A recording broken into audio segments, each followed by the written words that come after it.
నిజామాబాద్ జిల్లా వేల్పూర్ గ్రామంలో మంత్రులు వేముల ప్రశాంత్ రెడ్డి, ఎర్రబెల్లి దయాకర్రావు ఆకస్మికంగా పర్యటించారు. మంత్రి వేముల స్వయంగా వాహనం నడుపుకుంటూ గ్రామంలో కలియ తిరిగారు. పల్లె ప్రకృతి వనం, వైకుంఠధామం, రైతు వేదికలను సందర్శించారు. పల్లె ప్రగతి కార్యక్రమంలో భాగంగా మొక్కలు నాటారు. గ్రామంలోని కిరాణా షాప్ ముందు చెత్త ఉండడాన్ని చూసి షాప్ ఓనర్కు ఫైన్ వేశారు. ప్రజలకు షాప్ యజమానుల అవగాహన కోసం ఈ ఫైన్ వేశామని మంత్రి వేముల అన్నారు. ఓకే సార్ జల్లుడు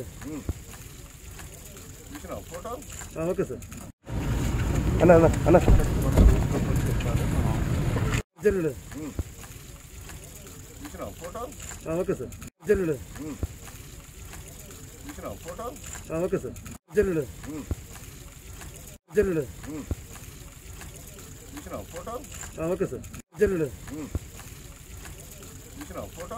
ఓకే సార్ జల్లుడు ఓకే సార్ జల్లుడు ఓకే సార్ అన్న అన్న అన్న